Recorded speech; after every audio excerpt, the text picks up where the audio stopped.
2024 is going to be a very important year for the roughly 64 plus million people across the country who are currently on, or the millions more who are going to be joining Medicare within the next year. And some of these changes in the new year are definitely going to help, that is for sure. But other changes, maybe not so much. But all of them are going to be equally important to know. Now, this is Michael's Medicare, where we talk about all things Medicare, from plans to benefits to enrollment periods to extra help, prescription drug coverage, Medigap, and the whole kit and caboodle that is Medicare. But before we get to it, please don't forget to like and subscribe, because it'll keep you up to date about the newest Medicare changes, options, and ways to make more better informed Medicare decisions. So here we go. So let's start off today by talking about one of the biggest changes to Medicare for 2024 that really is going to affect basically everybody on Medicare, which is the cost for Medicare is going up. Specifically in this case, we're talking about Medicare Part B portion. Now here's the thing, a lot of people, they had gotten the idea from somewhere that Medicare is free, especially if they worked and paid into it throughout their working careers. But the thing is that it sort of is not. So maybe some parts are, but not all parts are free. And in fact, for most years, the cost for Medicare does usually go up. The cost goes up based on the general usage by everybody on the program, that is Medicare. And in this year, for 2024, the cost for Medicare Part B, which is the part that covers the day-to-day costs, things like doctor's visits and lab works and x-rays and some medications that you get while you are in the doctor's office, these costs are going to go up by $9.80 from $164.90 in 2023 to $174.70 in this year, 2024. Now remember, the Medicare Part B premium is paid every single month, either directly or it can be taken out of your Social Security benefits if you are getting them already. And really, it does get paid whether you use it or not. It's a monthly premium. Some of the biggest reasons why it is increasing is because the overall usage by Medicare beneficiaries, the predicted usage, as well as the rollout of a lot of new, very expensive medications that fall under the Medicare Part B premium. Now, at $174.70, that is a 5.94% increase, which also means that for those folks who are on Social Security and they got their COLA increase of 3.2%, the cost of Medicare is going to increase more than the amount of COLA that they actually got. Now, of course, that is obviously not fair. It's not right, and there are actually things that can be done to ensure that benefits do better match up with those mandatory costs like Medicare, especially as regards to the government. But, you know, don't forget to write your congressperson. It does actually matter, especially this year where we can all be voting. Secondarily, to another cost that is increasing for folks who are on Medicare, and really more for those who do actually use the coverage, is going to be the Medicare Part B deductible that also went up. Now, the Medicare Part B deductible is basically the initial amount of money that a beneficiary is required to pay prior to the insurance kicking in. In general, for Medicare, or original Medicare, or OG Medicare as we call it, that's Medicare Part A and Part B put together, they will cover the healthcare costs for beneficiaries. But it only starts paying in once somebody has already paid that Medicare Part B deductible, which for 2024 is going to go up from $226 in 2023 up to $240 per year. So it is an annual deductible, which is good because it'd be pretty rough if it was per occurrence. But it is still a pretty heavy increase of 5.8% or $14. And again, percentage is the most important thing to look at least to me, because even though it's only $14, which yes, is money, that is definite money, especially over a year, the point is that the percentage is still increasing much, much faster than most people's yearly COLA.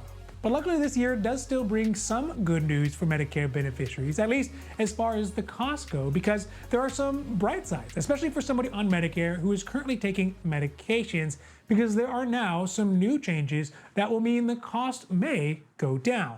Most of these changes are really going to now only be coming about as a result of the Inflation Reduction Act that was passed in 2022, but again, is only coming into effect now in 2024. And the first big change is that for folks on insulin, which is used to control diabetes, and the cost for insulin is going to be capped at $35 a month per prescription under Medicare Part D.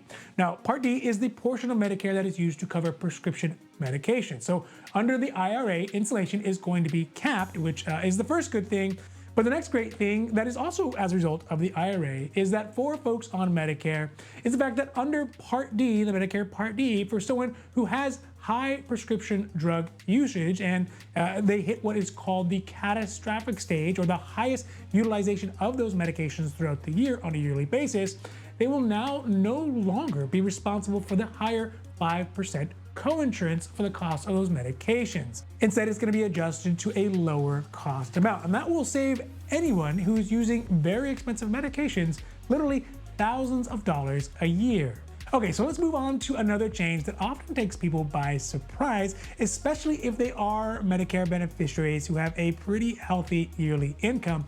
Because although most people pay the standard Medicare Part B premium, which we just talked about in the beginning, for someone who has a higher income, the Medicare Part B premium is going to be higher. And it's something called the Income Related Monthly Adjustment Amount, or the IRMA, I-R-M-A-A, which is an additional cost for Medicare beneficiaries with higher incomes in the higher income brackets, and for anyone who makes more than $103,000 a year up to $129,000 for a single person, or joint filers who make between $206,000 a year and $258,000 a year, which means that the Medicare Part B premium will have an additional $69.90 added on top of the standard premium, as well as the standard premium increase. So $174.70 plus $69.90 equals $244.60 a month just for the Medicare Part B portion.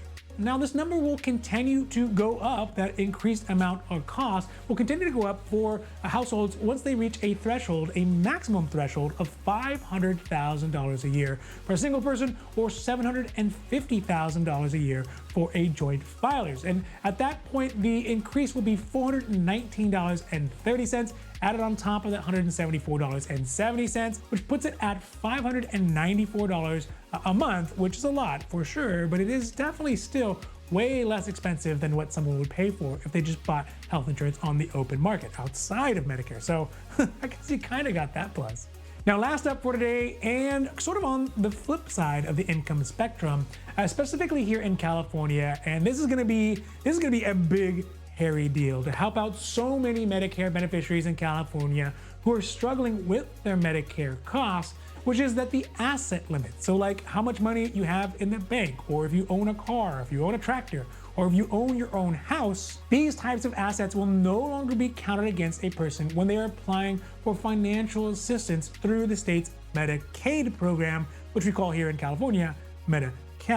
Because of course you do, right? So this means that for January 2024, only income will be counted towards eligibility for the Medicaid program here in California. But your physical assets, the amount of money that you have in the bank, your house, things like that, they will not count. This is going to be great news because, at least for us who work in the Medicare space and have many clients who are low income but have assets, so maybe they have a house or something like that, now they are going to be able to apply to get additional help to cover some of those Medicare costs that they are struggling with, things like copays and hospital and doctor's costs, as well as monthly premiums, by being able to apply for the Medicaid program and not be kicked out because, you know, they have a piece of property, or they have a vehicle, or they have a boat, or whatever they have. Now, a caveat for this is that this is just for California. So if you are not in California and you're curious about your specific state, each state is going to have their own kind of Medicaid eligibility rules, and you'd want to check with your state about if they're doing the same thing about excluding the assets